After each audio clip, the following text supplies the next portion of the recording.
Welcome back to this channel. Today we are continuing with my Read With Me series, and we are at chapter 13 of Eat That Frog.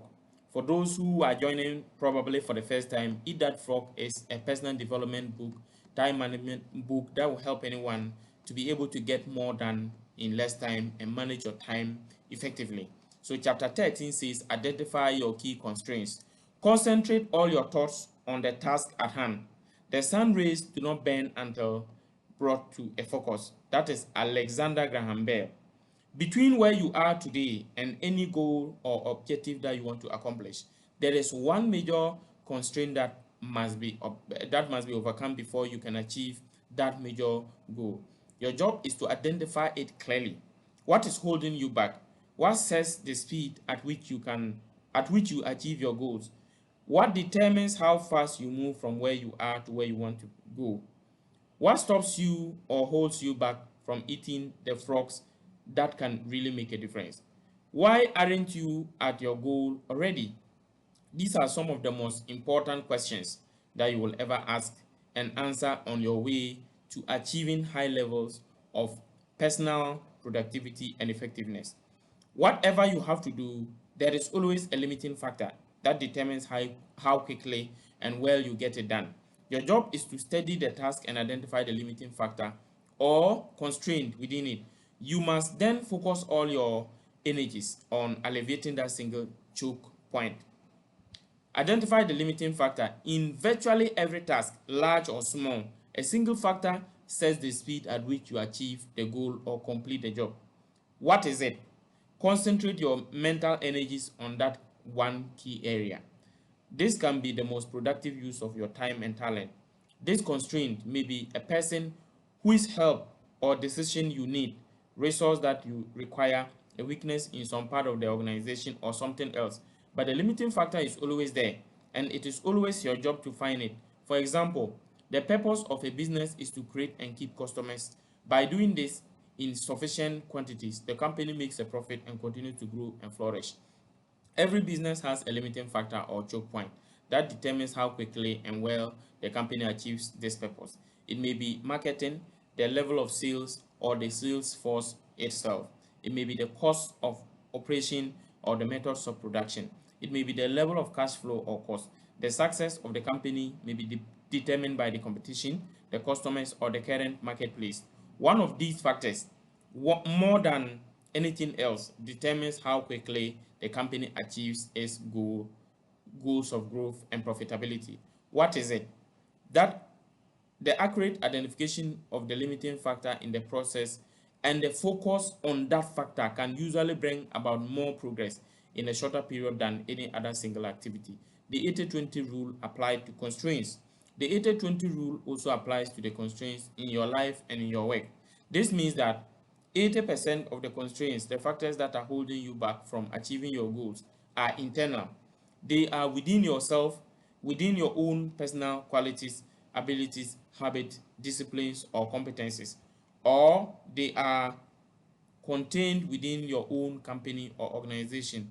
Only 20% of the limiting factors are external to you or your organization. Only 20% are on outside in the form of competition, markets, governments, or other organizations. Your key constraints can be something small and not particularly obvious. Sometimes you have to make a list of every step in the process and examine every activity to determine exactly what is holding you back. Sometimes a single negative perception or objection on the part of the customers can be slowing down the entire sales process. Sometimes the absence of single feature can be holding back the growth of sales of the product or service line. Look into your company honestly. Look within your boss, your co-workers, and members of your staff to see if there is a key weakness that is holding you or the company back, acting as a brake on the achievement of your key goals. Look into yourself. Successful people always begin the analysis of constraints by asking the question, what is in it? What is it in me that is holding me back? They accept complete responsibility for their lives and look to themselves for both the cause and cure of their problems. In your own life, you must have the honesty to look deeply into yourself for the limiting factor or limiting scale that sets the speed at which you achieve your own personal goals. Keep asking, what sets the speed at which I get the results I want? Strive for accuracy. The definition of the constraints determines the strategy that you use to alleviate it. A failure to identify the correct constraint or the identification of the wrong constraint can lead you off in the wrong direction. You can end up solving the wrong problem. A major corporation, a client of mine, was experiencing declining sales. The corporation's leader concluded that the major constraint was the quality of the sales force and the sales management. They spent an enormous amount of money reorganizing the management and retraining the salespeople.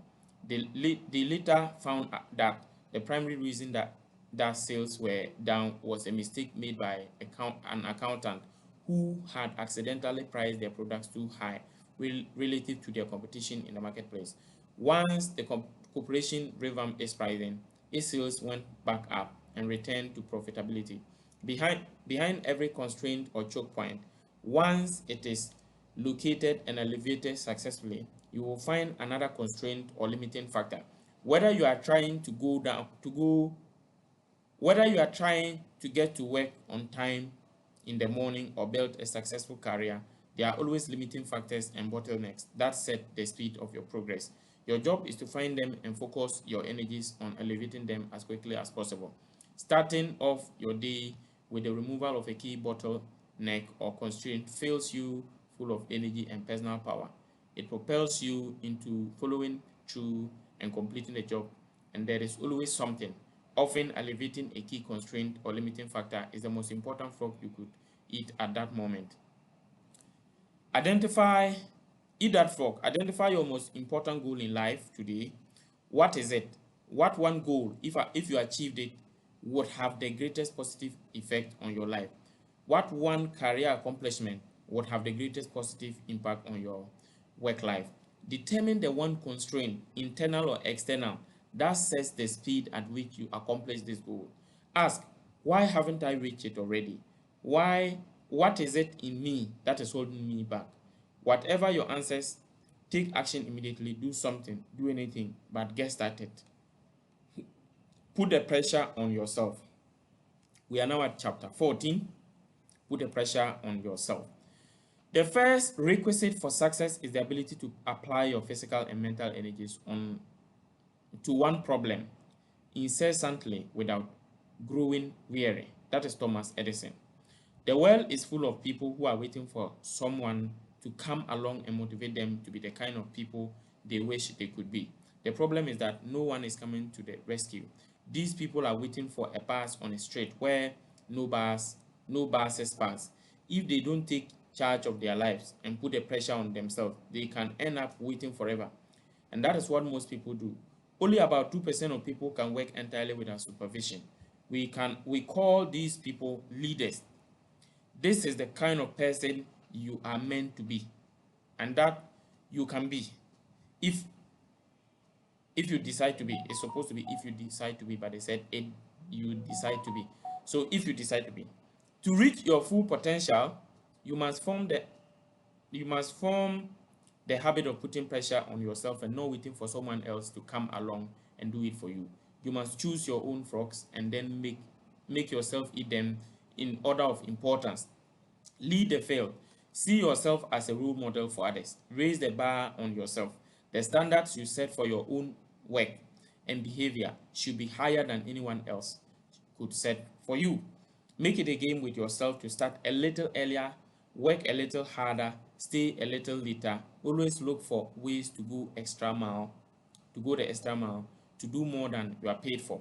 Your self-esteem, the core of your personality, has been defined by psychologist Nathaniel Braden as the reputation you have with yourself. You build up or pull down your reputation with yourself with everything you do or fail to do. The good news is that you feel better about yourself whenever you push yourself to do your best. You increase your self-esteem whenever you go beyond the point where the average person would normally quit. Create imaginary deadlines. One of the best ways for you to overcome procrastination is by working as though you had only one day to get your most important job done. Imagine each day that you have just received an emergency message that you will have to leave town tomorrow for a month. If you had to leave town for a month, that what would you make absolutely sure that you get done before you left? Whatever your answer, go to work on that right now. Another way to put pressure on yourself is to imagine that you just received an all expenses paid 1 week vacation at a beautiful resort as a prize, but you will have to leave tomorrow morning on the vacation, or it will be given to someone else. What would you what would you be determined to get finished before you left so that you could take that vacation? Whatever it is, start on that one job immediately. Successful people continually put the pressure on themselves to perform at high levels. Unsuccessful people have to be instructed and supervised and pressured by others. By putting the pressure on yourself, you will accomplish more and better tasks faster than ever before. You will become a high performance, high achieving person, a personality. You will feel terrific about yourself, and bit by bit, you will build up the habit of rapid task completion that will then go on to serve you all the days of your life. Eat that frog. Set deadlines and sub deadlines on every task and accomplish an activity. Create your own forcing system. Raise the bar on yourself and don't let yourself off the hook. Once you have set yourself a deadline, stick to it and even try to beat it. Write out every step of a major job or project before you begin. Determine how many minutes and hours you will require to complete each phase. The race against your own clock. Beat your own deadlines. Make it a game and resolve it. Resolve to win it. So we are done, and then tomorrow we'll be going to chapter 15. Um, if you have watched to this far, thank you so much. I will have an award in the coming days for those that have followed me every day to read this book to this far. And if you can testify yourself, those of you who read it and you have followed every instruction, you will see your life improving far better than the average person. Thank you for watching. Remember to leave your comments in the comment section, subscribe to this channel, turn on the notification bell, and like this video. And let's meet again tomorrow.